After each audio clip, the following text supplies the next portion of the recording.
Insomnia, paranoia, and delusions are common issues among artists, especially writers.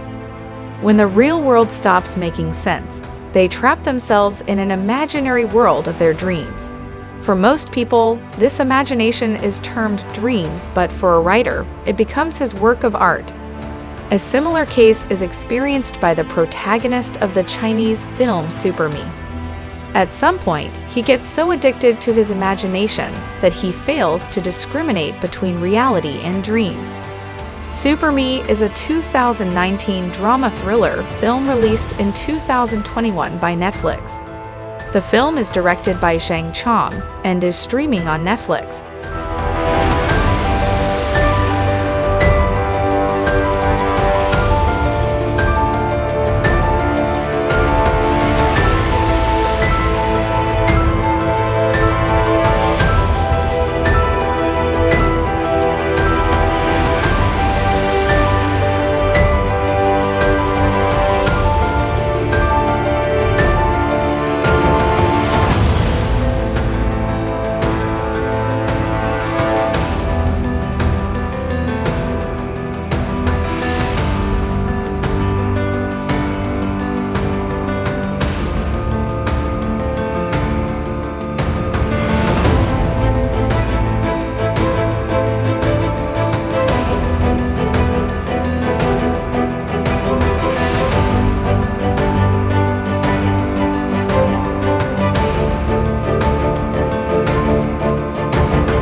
A washed-out screenwriter Zhang Yu is suffering from insomnia, but this isn't a normal condition.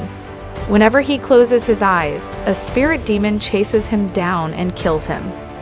Zhang Yu visits a plethora of psychologists, doctors, and scientists, but they all fail to find a cure for his illness. Deprived of mental and financial stability, Zhang Yu decides to commit suicide. A pancake vendor by the roadside saves his life and discusses his issue. Zhang Yu tells him that he couldn't bear the pain of dying every night. The vendor offers a piece of advice. He asks Zhang Yu to wake up before the demon kills him. He gives him the 3 magical words, "I'm only dreaming," that would do wonders to his sanity. Using these magical words, Zhang Yu realizes that he has the power to bring treasures from his dreams into the real world. Soon he starts selling them and becomes rich, fulfilling all his dreams he once only imagined.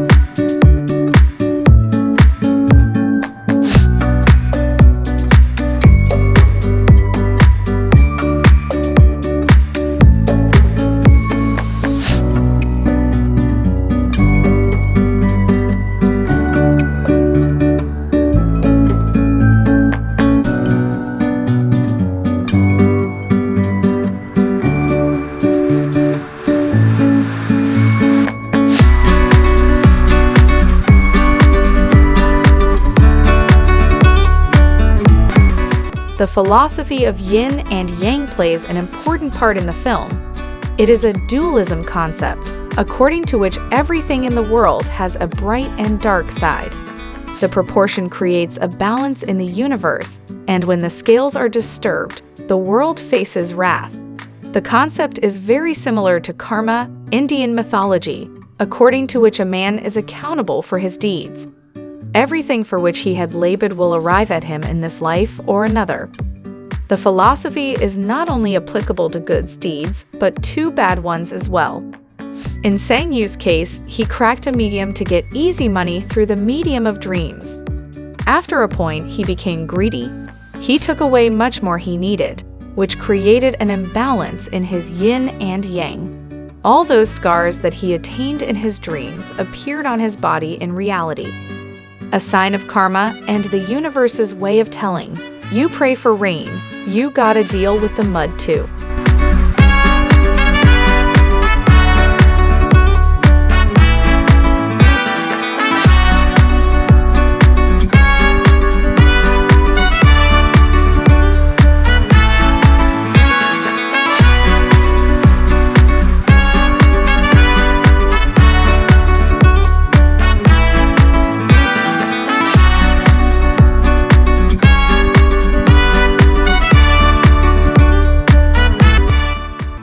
A mafia to whom Sang Yu sold treasures in exchange for cash hunts him down to rob him out.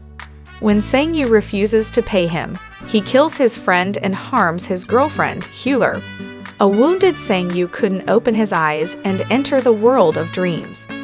A voice narrates to the audience that in the real world, social norms keep a check on our alter ego, our demonic side, but in dreams we the demon are unchained. We let our flaws take over and become a monstrous version of ourselves, and that's what happened with Sang Yu. He became greedy. The dream world visualizes the possible outcomes of Sang Yu, if the vendor would not have stopped him from jumping off the roof, or if he wouldn't have found the powers. The reality is nothing but a path we choose to travel, but in dreams, we can explore many paths and still come back to point zero. Trapped in a loop, Sang Yu tries to redeem his karma and balance the yin and yang.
Sang Yu wakes up from the long dream and arrives at a point where he first used his power. At this possibility, he doesn't have the power and chooses to live a normal, hard-working life. He works in Hoover Cafe and becomes much more compassionate than his greedy version.